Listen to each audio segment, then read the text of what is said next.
요즘 우리가 살아가는 이 시대는요, 참 두려움이 많은 시대예요. 왜냐하면 세상이 너무 빠르게 이렇게 급변하다 보니까 우리 마음에 이걸 참 따라잡지 못해서 많은 두려움들이 있죠. 요즘에 이 식당이나 여러분 카페 같은 데 가보면요, 이 주문도 다 어떻게 합니까? 그 키오스크 기계가 있거든요. 그래서 그걸 통해 이제 주문을 하게 돼 있어요. 저도 이제 가족들이랑 가면 제 아내나 딸이 대신해 주고, 또 교육자분들이랑 식사하러 가면 교육자분들이 대신 이렇게 주문을 해 주니까 제가 사실 할 일이 별로 없어요. 근데 어쩌다가 이제 제가 주문을 해야 될 경우가 있잖아요. 그러면 그 기계 앞에 서면요, 심장이 두근두근해요. 저도 이거 어렵거든요. 근데 아마 우리 연세 드신 분들은 진짜 이거 쉽지 않을 것 같아요. 세상이 너무 빠르게 급변하다 보니까 정말 우리의 마음에 이 두려움이 참 많은 것 같아요. 제가 우리 교회 부임할 때 정말 두려움이 많았어요. 그때 이제 교회가 많이 어려울 때였는데, 제가 이 목회를 잘할 수 있을까? 이 어려운 교회 내가 과연 사명 잘 감당할 수 있을까? 너무 두려움이 많았어요. 그래서 제가 매일 새벽에 2시 30분에 일어났어요. 그 딴 거 제가 잘하는 게 없어가지고 이제 하나님께 좀 일찍 일어나는 걸로라도 잘 보일까 싶어가지고 그래서 2시 반에 일어나서 이제 씻고 말씀 묵상하고 기도하고, 그리고 이제 새벽에 나와서 성도님들하고 예배드리고 이제 그렇게 했더랬어요. 근데 제가 몇 달을 이제 그렇게 하다 보니까 이 이유 없이 몸무게가 계속 주는 거예요. 한 4, 5kg가 이렇게 빠졌어요. 뭐 특별히 못 먹거나 이런 것도 아닌데, 그 제가 무슨 큰 병에 들었다 이렇게 걱정을 했거든요.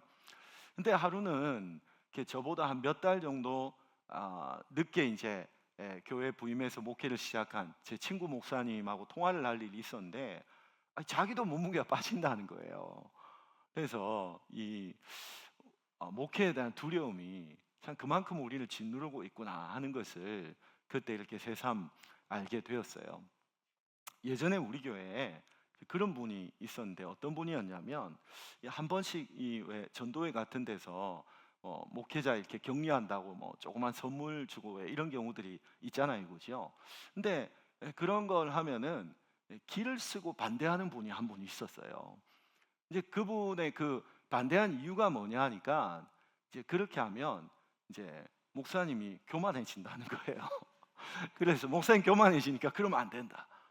우리 보통 이제 예배 마치고 나가다 보면 성도님들 가운데 목사님 오늘 말씀 너무 좋았습니다. 오늘 정말 은혜 받았습니다. 이제 진짜로 은혜 받아서 그런 분도 있지만, 사실 또 이 목사에게 이제 힘을 주고 좀 격려해 준다고 그래서 또 그런 분들도 있잖아요, 그죠? 근데 이제 그분은 그런 것도 절대 하면 안 된다는 겁니다. 왜요? 목사님이 교만해지니까. 그분이 이 하나만 알고 둘은 모르는 게 있는데, 여러분 그게 뭐냐면, 우리 시대 목회자들은요, 저를 비롯해서 이 교만해지는 것보다 더 무서운 게 위축되는 거예요. 여러분, 이 교회가 목회 환경이 예전과는 정말 비교할 수 없을 만큼 너무 어려워졌거든요. 그래서 저는 지금도 제 마음에 늘 두려움이 있어요. 내가 목회를 정말 잘하고 있는 걸까? 또 앞으로도 교회를 이렇게 잘 목회할 수 있을까? 이런 두려움이 늘 제 마음 가운데 있거든요. 그래서 여러분, 제가 교만해질까봐 걱정 안 하셔도 됩니다. 혹시 여러분 가운데 교만해질까봐 네, 아멘 안 해야지 이렇게 다짐하고 계신 분들이 있다면 그런 쓸데없는 걱정 안 하셔도 됩니다. 인간의 모든 감정, 이런 책이 있어요. 이 책이 특이한 게 이 내과 의사가 사람의 마음에 대해서, 그러니까 정신과를 전공한 게 아닌 분이 이 사람의 마음에 대해서 쓴 그런 책이에요. 이 책에서 이제 사람의 여러 감정을 이야기를 하는데, 두려움이라는 감정에 대해서 얘기를 합니다. 그러면서 어떤 얘기를 하냐면, 여러분 아기가 태어나잖아요. 그러면 그 아기가 한 4개월, 5개월 지나면서부터 이 두려움을 느끼기 시작한대요. 우리 생각할 때 그 조그만 애가 뭘 안다고 뭘 두려워하나 싶잖아요. 예를 들면 이런 거예요. 우리 왜 남의 아기를 봐도 너무 그 애가 귀여울 때가 있잖아요. 그러면 우리 어떻게 합니까? 너무 예쁘다고 한 번만 안아봐도 되냐고 그러잖아요. 우리 교회에서도 뭐 한 번씩 그럴 수 있어요, 그죠? 그러면 이제 부모가 허락해줘서 그 남의 집 아기를 이렇게 안으면 바로 돌려줘야 돼요, 여러분. 왜 그렇습니까? 애가 자지러지게 울거든요, 그죠? 금세 돌려줘야 돼요.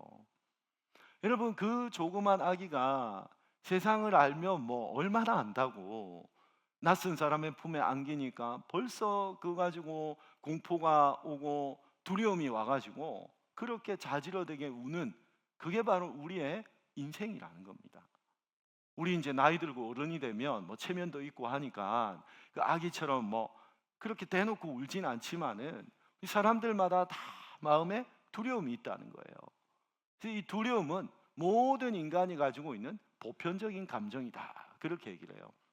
여러분, 그래서 우리가 성경에도 보면요, 이 두려워하지 말라라는 말씀이 얼마나 많이 나오는지 몰라요.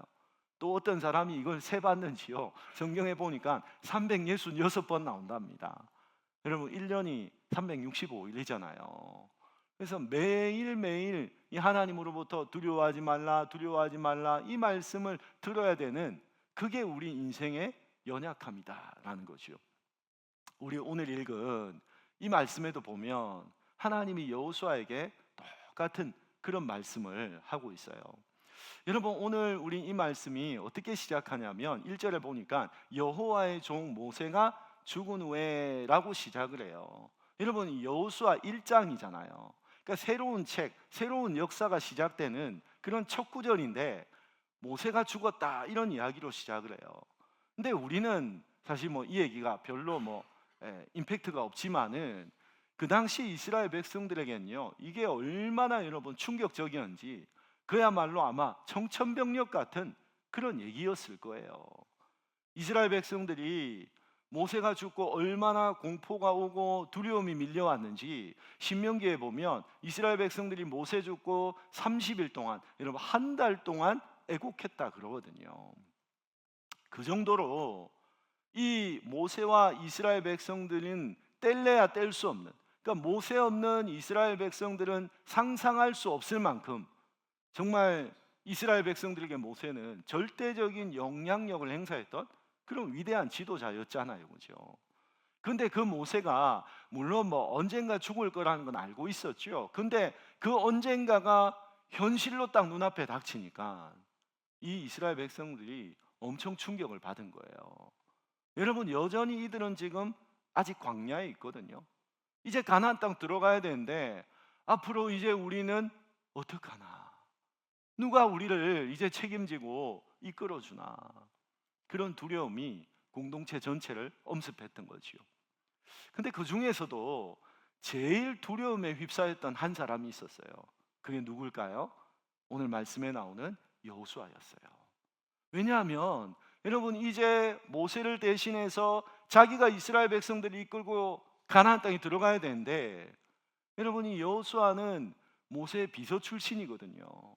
그러니까 모세도 잘 알고 자기 자신도 잘 알아요. 자기는 절대 모세와 같은 그런 사람이 아니거든요. 모세와는 비교도 안 될 만큼 자기는 약하고 부족한 그런 사람인데 내가 어떻게 이 일을 할 수 있을까? 너무 두려운 거예요. 게다가 여러분, 지금 이들이 가나안 땅 가야 되는데 그 가나안 땅에 살고 있는 사람들은 어떤 사람이냐면 그 당시에 발달된 철기 문명을 가진, 그러니까 철기로 만든 칼이나 창이나 방패 같은 요즘으로 하면 최신식 무기를 가진 고도로 훈련된 군대가 거기에 버티고 있어요. 근데 이스라엘 백성들은 노예 살던 사람들이잖아요. 광야에서 중리산이 생존을 걱정했던 전혀 훈련되지 않은 오합지졸 같은 그런 사람들이거든요.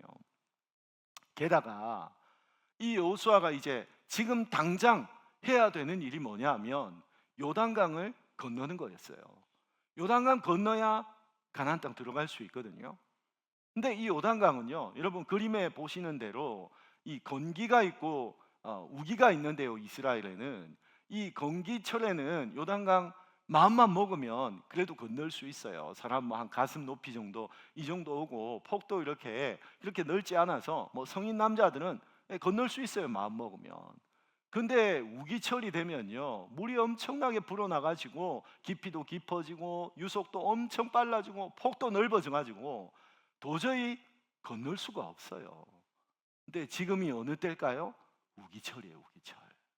근데 이 여호수아가 이스라엘 백성들을 이끌고 요단강을 건너야 되는 거예요. 그래서 오늘 말씀의 이 여호수아는 엄청나게 두려움에 사로잡혀 있었어요. 여러분, 오늘 말씀에 보면요, 하나님이 그런 여호수아를 위해서 강하고 담대하라, 두려워하지 말라, 여러분 그런 말씀을 여러 번 하고 있거든요. 그 정도로 여러분 지금 뭐예요? 이 여호수아가 두려움에 휩싸여 있다는 거예요. 여러분, 여호수아가 그렇다고 뭐 믿음 없는 시시한 사람이 아닙니다. 하나님이 이 여호수아를 미리부터 모세의 후계자로 점 찍어 놓고 오랜 시간 동안 준비시킨 사람이거든요. 그렇게 하나님 앞에 훈련된 사람인데, 여러분 그런 사람도 두려움에 사로잡히게 되니까요, 하나님이 여러 번 계속해서 말씀해야 될 만큼 그렇게 연약한 존재들하는 겁니다. 그래서 오늘 말씀해 보면 하나님이 여호수아에게 계속 말씀하시죠. 강하고 담대해라, 두려워하지 말라, 내가 이미 그 땅을 너희에게 줬다, 내가 너와 함께 하겠다, 그렇게 하나님 계속해서 말씀을 하세요. 근데 무엇보다도 하나님이 오늘 여호수아에게 그 두려움을 극복하기 위해서 제일 핵심적으로 강조하는 말씀이 오늘 5절에 나와요. 여러분, 우리 5절을 다시 한번 다 같이 읽어보겠습니다. 시작. 내 평생에 너를 능히 대적할 자가 없으리니 내가 모세와 함께 있었던 것 같이 너와 함께 있을 것임이니라. 아멘. 자, 여러분 여기 보니까 내가 모세와 함께 있었던 것 같이 하나님 그렇게 말씀하세요.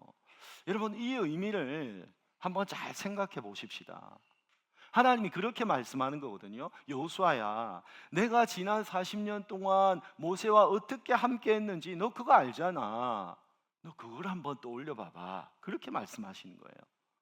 여러분, 하나님이 왜 이렇게 말씀하실까요? 지금 여호수아는요, 온통 안 되는 것만 보고 있거든요. 나는 모세만큼 능력이 안 돼서, 우리 이스라엘 백성들은 무기도 없고 싸울 줄도 몰라서, 또 지금 요단강은 건널 수 있는 시기가 아니라서 온통 지금 안 되는 이유만 생각을 하고 있는 거예요. 여러분, 사람이 두려움에 사로잡히게 되면 그런 거예요. 자꾸 안 되는 것만 보고요, 안 되는 것만 생각이 나고요, 안 되는 것만 자꾸 이야기하는 겁니다.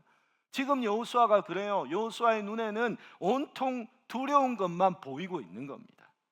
그래서 하나님이 뭐라고 하시느냐, 지난 40년 동안 모세가 이스라엘 백성들을 이끌고 광야를 지날 때 그때 어땠냐는 거예요. 여러분, 그 광야라는 곳은 지금보다 훨씬 더 위험하고 어렵고 힘든 곳이었는데, 그 가운데에서도 하나님이 인도하신 거 너 보지 않았냐? 하나님이 만나와 메추라기를 주시고 반석의 샘물도 나게 하시고 그 강한 아말렉과의 싸움에서도 하나님이 이기게 하신 거 너 경험하지 않았냐?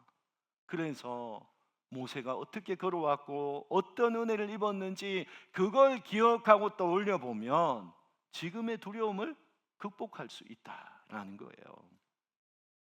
부정성 편향이라는 책이 있어요.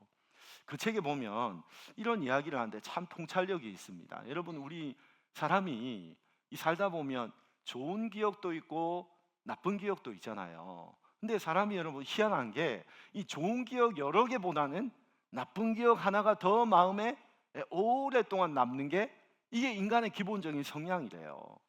그걸 가리켜서 부정성 편향이다, 그렇게 얘기를 한대요. 여러분, 그렇잖아요. 오늘 교회 와가지고 여러분들이 좋은 얘기 많이 들었는데도 누군가가 빈정상한 한마디 하면 그게 계속 마음에 남아 있는 거거든요. 그렇죠? 여러분, 유명한 사람들, 연예인들이나 뭐 이런 사람들 보면은 그 사람들 제일 힘들어하는 게 뭐죠?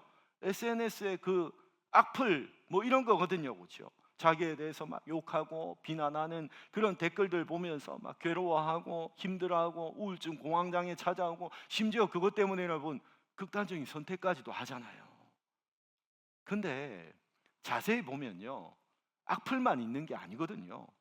사실은 그 사람을 응원하고 지지하고 좋아해주는 그런 긍정적인 글들도 많이 있는데, 사람이 여러분 두려움에 빠지게 되면요, 그런 좋은 거는 눈에 안 들어와요. 그리고 뭐예요? 안 좋은 것만 그게 계속 도드라지게 보이는 거예요. 그래서 이 책에서 사회법칙이라는 걸 얘기해요. 사회법칙. 그 사회법칙이 뭐냐면 사람이 이 나쁜 거 하나를 극복하려고 하면 이 좋은 것이 몇 개가 필요하다? 네 개가 필요하다. 그런 얘기예요. 1대4 법칙 뭐 이렇게 얘기를 하더라고요. 그만큼 이 안 좋은 것을 극복하는 게 어렵다라는 거죠. 이제 좋은 것으로 안 좋은 것을 극복할 수 있다. 이런 얘기지요. 여러분 그렇습니다. 아무리 믿음이 좋은 사람도요. 살다 보면 두려움이 밀려올 때가 있어요. 그죠? 두려움이 때로는 너무 커가지고요. 아무것도 할 수 없을 것만 같은 그런 때가 있어요. 여러분 그런 때는요. 덮어놓고 뭐 주님 믿습니다. 여러분 그런다고 되는 게 아니에요. 오늘 여호수아 보세요. 믿음 없는 사람이 아니라니까요. 그죠? 그러면 어떻게 해야 되냐? 내가 이전에 은혜 받았던 경험, 내가 이전에 응답받았던 그 경험을 우리의 마음에 떠올려 보는 겁니다. 그 좋은 경험, 그 긍정적인 기억들을 떠올려 보는 거예요. 지난날에 내가 힘들고 어려웠을 때 내 인생의 위기의 순간에 하나님이 나를 도와주셨던 그런 은혜의 긍정적인 경험을 떠올려 보는 겁니다. 그러면 그때 경험했던 그 은혜의 힘으로, 그 좋은 기억의 힘으로 지금의 두려움을 넘어설 수가 있다라는 거죠. 여러분 우리 즐겨 부르는 찬송에 보면 오늘 제가 한 이 얘기를 잘 대변해 주는 찬양이 있어요. 지금까지 지내온 것 주의 크신 은혜라 한이 없는 주의 사랑 어찌로 말하랴. 여러분 정말 이 찬양의 가사처럼 지금까지 지내온 것 다 뭐라고요? 베풀어 주신 주님의 은혜라는 겁니다. 그래서 우리가 그걸 기억하고 떠올리면요, 여러분 어떤 두려움도 극복할 수 있는 그 힘이 바로 거기에서 나오게 되는 줄 여러분 믿으시기를 바랍니다. 자나깨나 주의 손이 항상 살펴주시고 모든 일을 주 안에서 형통하게 하시네. 할렐루야. 자, 이렇게 하나님이 여호수아에게 강하고 담대하라, 두려워하지 말라, 내가 모세와 어떻게 함께 했는지 떠올려봐라, 하나님 계속 말씀하세요. 자, 그랬더니 여호수아가 그 말씀을 붙들고 어떻게 하냐? 자, 오늘 우리 10절과 11절을 우리 다시 한번 같이 읽습니다. 시작. 이에 여호수아가 그 백성의 관리들에게 명령하여 이르되 진중에 두루 다니며 그 백성에게 명령하여 이르기를 양식을 준비하라. 사흘 안에 너희가 이 요단을 건너 너희의 하나님 여호와께서 너희에게 주사 차지하게 하시는 땅을 차지하기 위하여 들어갈 것임이니라 하라. 아멘. 자, 여호수아가 하나님 말씀 순종해서 어떻게 합니까? 바로 요단강 건널 준비를 시작을 하죠. 여러분 우리가 여호수아 1장 1절에서 9절까지 이 말씀 우리 잘 아는 말씀이에요. 사랑하는 말씀이고 너무 힘이 되는 귀한 말씀이죠. 근데 제가 오늘 본문을 11절까지 이렇게 단락을 구분했잖아요. 여러분 이 10절과 11절이 없었다면요, 여호수아에게 이 앞에 좋은 말씀은 자기와 관련이 없는 말씀이에요. 근데 여호수아는 이 좋은 하나님의 말씀을 듣고 뭐예요? 바로 행동으로 옮겼다는 거지요. 여러분 중요한 것은 여호수아에게 지금 상황이 변한 것은 아무것도 없어요. 갑자기 이스라엘 백성들이 어디 다른 나라의 원조를 받아서 더 강해졌다든지 아니면 요단강 물이 여러분 갑자기 줄어들었다든지 여러분 그런 게 아닙니다. 여호수아를 둘러싼 상황은 아무것도 변한 게 없습니다만은 하나님이 말씀으로 담대함을 주시니까 두려워하지 않고 도전하게 되었다는 거예요. 그리고 여러분 여호수아가 도전하는 바로 그 순간부터 이 위대한 가나안 정복의 역사가 시작된 줄 믿으시기를 바랍니다.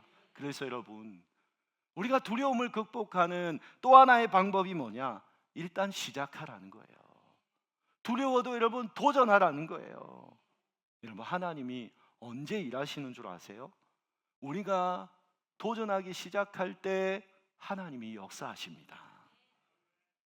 여러분, 아무것도 안 하고요, 그저 생각만 하면서 잘 돼야 될 텐데 안 되면 어떡하지? 여러분, 걱정만 하고 생각만 하고 말로만 하는 사람에게는요, 하나님 역사하시지 않습니다. 우리가 도전하는 바로 그 순간부터 하나님이 일하시고 성령께서 역사하신 줄 여러분 믿으시길 바랍니다.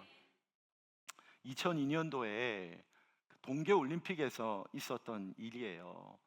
이 쇼트트랙 1000m 결승 경기가 열렸는데, 그 결승에 오른 선수들이 모두가 5명의 선수가 결승에 올랐어요. 근데 그 중에 이 4명의 선수들은 실력이 엇비슷한 우승 후보들이었어요.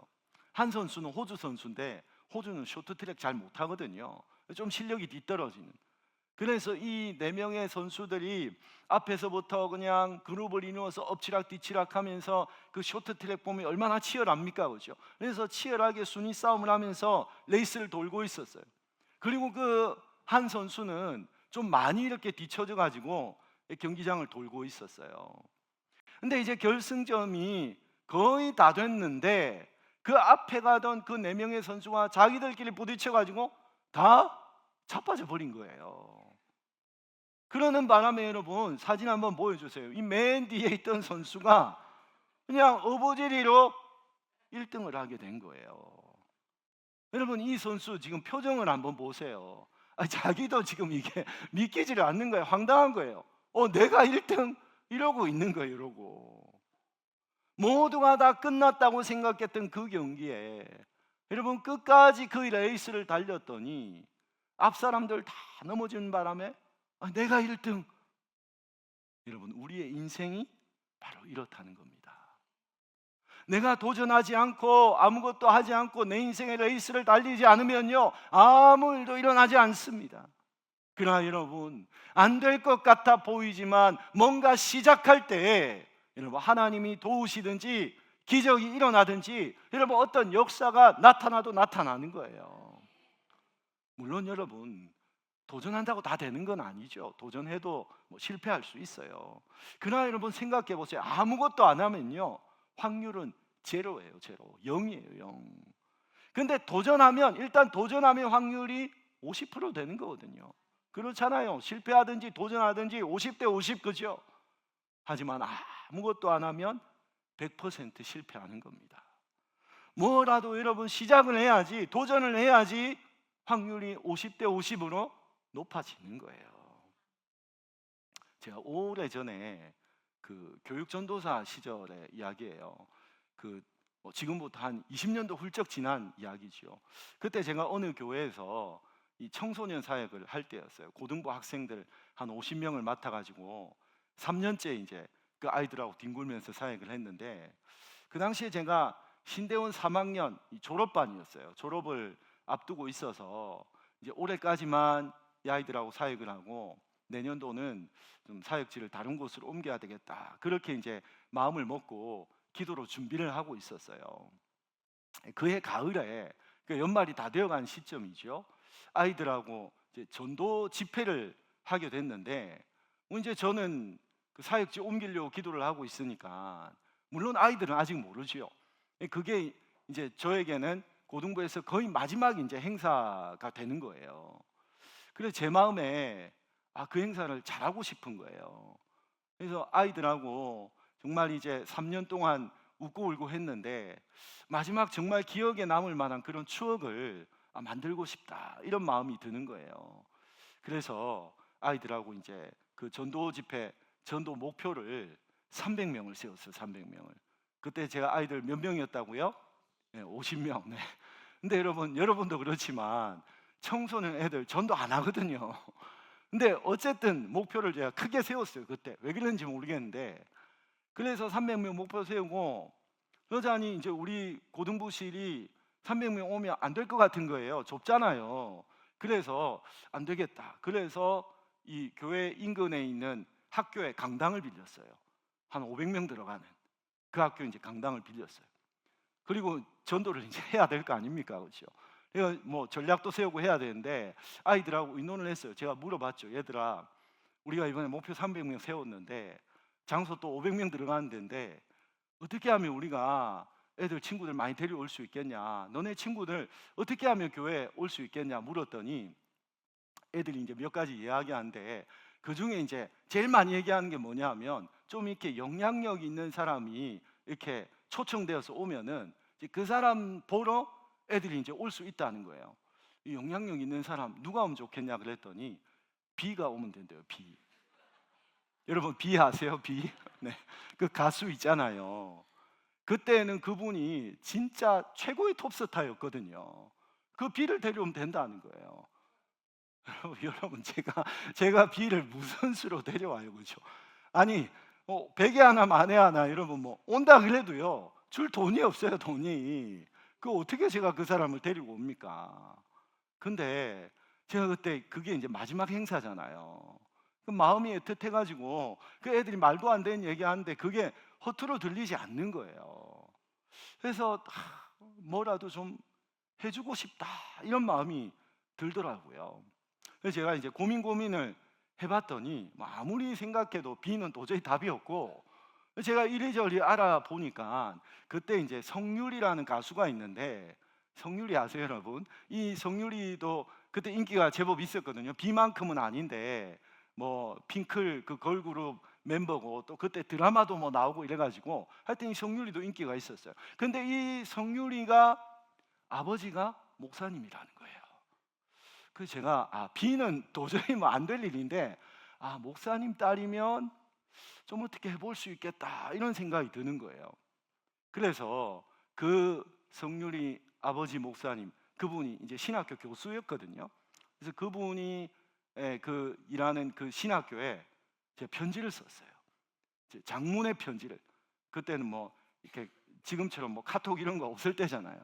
그러니까 장문의 손편지를 구구절절 썼어요. 그게 여러분 감동이 돼야지 뭐 그래도 희망이 있는 거 아닙니까, 그죠? 그래서 목사님 안녕하세요. 놀라셨겠지만 저도 제가 이런 편지를 쓰게 될 줄 몰랐습니다. 그러면서 저는 이 지방의 어느 교회에서 청소년 사역을 하고 있는 뭐 아무개 전도사라고 합니다. 제가 우리 아이들하고 이렇게 울고 웃고 뒹굴고 사역을 했는데 이번에 전도 집회를 이렇게 계획을 하게 되면서 아이들이 이 성률이 씨가 오면 친구들이 많이 올 수 있다 이렇게 얘기를 해서 여러분 좀 불쌍하게 보여야 되잖아요. 그래서 이제 과장을 좀 했어요. 이 MSG를 많이 쳤죠. 성률이 오는 게 아이들 소원이랍니다. 막 이제 이런 식으로 해가지고 이 동네 이 공부도 안 하고 꿈도 없는 이 녀석들 제발 좀 불쌍하게 봐주시고 따님을 통해서 제가 예수님의 복음을 전하고 이 희망 없는 녀석들에게 꿈을 주고 얼마나 좋습니까? 제발 좀 저를 도와주세요. 막 구구절절 진짜 불쌍하게 막 애틋하게 그렇게 썼어요. 그렇게 편지를 쓰고 아이들에게 제가 선포했어요. 제가 무슨 무모한 자신감인지 모르겠는데 아이들에게 선포했어요. 얘들아 내가 기도하고 고민해봤는데 B는 도저히 안 되겠고 내가 이번에 성유리를 내가 이번에 게스트로 데려오려고 한다. 그 내가 편지 써놨으니까 너희들 기도해라. 그리고 아이들하고 토요일마다 모여서 전도 집회 위해서 막 기도하고 주님 성률이 보내주십시오. 막 기도하고 그랬어요. 그래서 여러분 어떻게 됐을까요? 성률이 왔을까요? 안 왔을까요? 믿음 없는 분들이 많구나. 네. 이거 다음 주에 얘기해 드리겠습니다. 라고 하면 여러분 오늘 돌아가면서 마음이 힘들겠죠? 오라는 성률이 나누고요. 이 목사님이 이제 답장을 주셨어요. 답장을 주셨는데 그 자기 책을 한 권 이렇게 보내왔더라고요. 누가 뭐 책 달라 그런 것도 아닌데. 그리고 이제 거기에 간단한 답이 뭐라 그랬냐면 제 편지에 되게 감동을 받았대요. 감동은 받았는데 이 성률이 자기 딸은 소속사에 매여 있는 몸이라서 자기도 어떻게 할 수가 없다고 미안하다는 거예요. 이제 실패를 했죠. 근데 이제 그 안 된 얘기를 아이들에게 해줘야 될 거 아니에요. 근데 이 얘기를 이제 해줘야 되는데 너무 미안한 거예요, 마음이.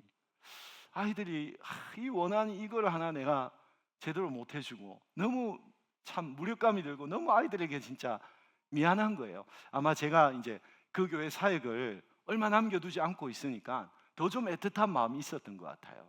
그래서 그 주일날 돌아온 주일날 아이들에게 이제 이렇게 설교를 하다가 말씀을 전하다가 얘들아 사실은 내가 성률이 데려오는데 실패했다. 편지했는데 안 된단다. 이제 이 안 된다는 이야기를 전하는데 나도 모르게 너무 미안해가지고 눈물이 왈칵 쏟아진 거예요. 너무 애들에게 뭐라도 해주고 싶은데 그거 안 되니까 너무 마음이 좀 힘들더라고요. 이제 지금도 조금 그 생각이 나는데 그래서 아이들에게 막 이야기하면서 저도 모르게 이제 막 눈물을 왈칵 이렇게 쏟았어요. 근데 아이들이 거기에 감동을 먹었던 것 같아요. 제가 감동 주려고 한 것도 아닌데 그래서 그날부터 자기들끼리 막 얼마나 한번 해보자 그러면서 얼마나 열심히 막 전도하고 이 행사를 준비를 하는지 여러분 그날 그 전도 집회에 그 강당에 500명 다 채운 줄 믿으시기를 바랍니다. 여러분 제가 아이들이 뭐 비 데려오면 좋겠습니다라고 할 때 비는 무슨 비냐 비나 안 오면 다행이지 말도 안 된다 생각해서 아무것도 안 했다면 아무 일도 일어나지 않았을 거예요. 근데 저는 뭐라도 해보고 싶었어요. 그래서 말도 안 되는 거지만 무모하게 무식하게 시도하고 시작하고 부딪히고 몸부림쳤거든요. 그래서 하나님이 역사하신 줄로 믿습니다. 여러분 우리 몇 년 전에 코로나 왔을 때 여러분 모든 한국 교회가요 아무것도 할 수 없었어요. 예배당에 모이질 못하는데 할 수 있는 게 뭐가 있습니까? 아무것도 할 수 없었어요. 그때 제 마음 가운데 너무나 두려움이 컸어요. 이제 교회 와가지고 목회한 지 한 3년 지나니까 교회가 조금 안정되려고 하는데 이 코로나 닥쳐가지고 성도들이 예배하러 교회를 못 나오잖아요. 그래서 혼자서 이 예배당에서 찬양하고 설교하고 예배 영상 찍고 그런데 마음이 너무 두려웠어요. 언젠가 이 코로나가 뭐 끝은 날 거 아니에요. 끝이 나긴 날 건데 코로나 끝났는데 성도들 아무도 교회 안 오면 어떡하나. 교회 문 닫는 거 아닌가 이 두려움이 너무 컸어요. 너무 두렵더라고요. 그래서 안 되겠다 뭐라도 해봐야 되겠다 싶더라고요. 그래서 토요일마다 우리 교육자들하고 아침에 모여서 기도하고 예배당을 청소했어요. 원래 토요일 오전에 성도님들이 청소하러 나오셨거든요. 근데 뭐 코로나 때는 못 나오잖아요. 그래서 이 예배당 막 밀대 들고 청소하고 그러고 나서 이제 주보 가지고 교육자들하고 나누어서 성도들 집에 일일이 다 찾아갔어요. 그때 뭐 지금보다 성도님들이 좀 적었기 때문에 교육자분들이 이제 나눠 가지고 찾아갔어요. 찾아가서 사실 뭐 예배당에 못 모이니까 주보도 찍을 필요 없잖아요.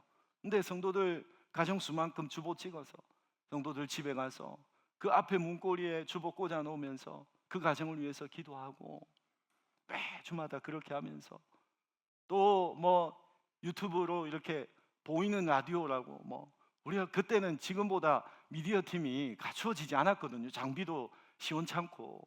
근데 안 되는 거를 되게 해보겠다고 뭐 유튜브 생방송 막 뚝딱뚝딱 어설픈 거를 또 이렇게 뭐 해보기도 하고 또 성도들 주차장에 이렇게 불러서 차에서 예배하는 드라이브인 예배도 해보기도 하고 여러분 우리 교회가요 이 수도권에 있는 대형 교회들보다 훨씬 더 앞서가지고 여러 가지 다양한 사역들을 막 이것도 저것도 막 열심히 하여튼 했던 것 같아요. 여러분 코로나 끝나고 나서 많은 교회들이요 성도들이 뭐 이렇게 돌아오니 안 돌아오니 숫자가 예전만큼 회복이 되니 안 되니 그러는데 여러분 우리 교회는 하나님이 더 부흥하게 해주신 줄 믿으시길 바랍니다. 사랑하는 여러분 우리의 인생도 마찬가지입니다. 우리 살다 보면 여러분 두려워할 일들이 얼마나 많습니까? 근데요 여러분 두렵다고 아무것도 안 하면요 아무 일도 일어나지 않아요. 그러나 여러분 믿음으로 뭐라도 시작을 하면 여러분이 믿음으로 뭐라도 부딪혀보고 도전하면 여러분 하나님이 역사하실 줄로 믿습니다. 여러분 오늘 여호수아가 그랬던 것처럼 믿음으로 도전하는 사람에게는요 두려움을 넘어서 길이 열리게 되는 겁니다. 그래서 이 여호수아서 읽어보면 요단강 건너거든요. 여러분 가는 곳마다 연전연승하거든요. 여러분 따라하십시다.